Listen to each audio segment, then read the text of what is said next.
Sir. Hello అందరికీ. ఈరోజు నేను మీకు స్లీవ్స్ ఎలా కట్ చేయాలో చూపిస్తాను. సో మనకి దానికి కావాల్సింది sleeve length 5, slew round 10.5, arm whole 13.5. Okay, ముందు మనం కరెక్ట్ ఈ కార్నర్ అనేది కరెక్ట్ 90 degrees ఉందా లేదా చూసుకోవాలి. దానికి మనం ఇది ఇట్లా పెట్టుకుందాము, సో దట్ మనకి కరెక్ట్గా వస్తుంది. ఇప్పుడు మనకి స్లీవ్ లెంత్ 5. లైనింగ్ అటాచ్ చేస్తున్నప్పుడు మనము స్లీవ్ లెంత్కి 5 + 1 తీసుకుందాం, అంటే 6. ఇదిగోండి 6. ఆర్మ్ హోల్ ఎంత?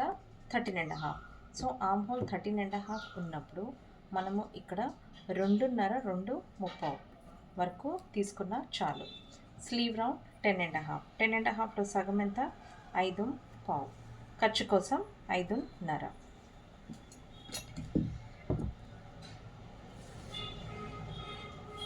ఇలా డ్రా చేసుకోండి. చేసిన తర్వాత ఇట్లా డయాగ్నల్గా ఇలా డ్రా చేసుకొని ఇప్పుడు దీని మీద మనం ఆర్మ్ హోల్ మెజర్మెంట్ తీద్దాం. ఇప్పుడు ఆర్మ్ హోల్ ఎంత? 13.5. 13.5లో సగం చేయండి. చేస్తే 6.5. ఇదిగోండి 6.5. ఇక్కడ చూసారా? 6.5 ఇప్పుడు మళ్ళీ మనకి ఖర్చు కోసం 1.5. ఇదిగోండి 1.5. ఇప్పుడు ఏం చేయాలంటే దీన్ని మొత్తం ఎంత వచ్చింది? 8.5. 8/4. ఈ 8/4ని మనము 3 భాగాలు చేద్దాము. 3 భాగాలు అంటే 2.5, 2.5.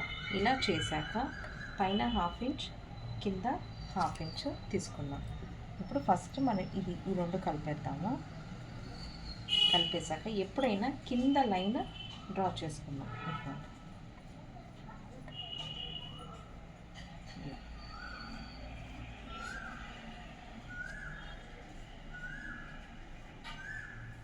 ఇది వెనకాల చూసారా? ఇప్పుడు చూడండి.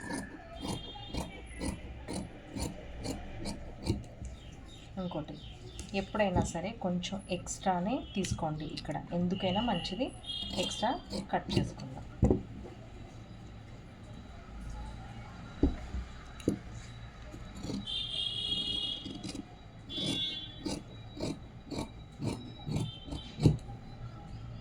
ఇదేమో సెంటర్ మార్కింగ్,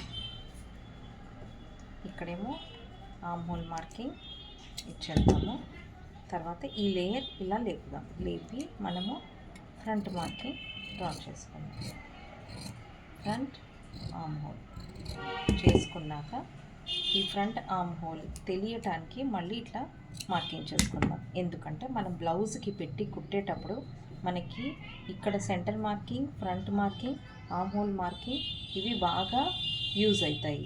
ఇది చూడండి, సెంటర్ మార్కింగ్, ఇది ఫ్రంట్ అని తెలియటానికి. లైక్ ఈ మార్కింగ్ చేయలేదనుకోండి, మీరు మొత్తం కన్ఫ్యూజ్ అయిపోయి ఇది తీసుకెళ్ళిపోయి ముందు పెట్టి, ఇది ఫ్రంట్ తీసుకెళ్ళిపోయి వెనకాల పెట్టి పెడతారు. అందుకనే ఈ 4 మార్కింగ్స్ అనేవి కంపల్సరీ ఉండాలి. Thank you.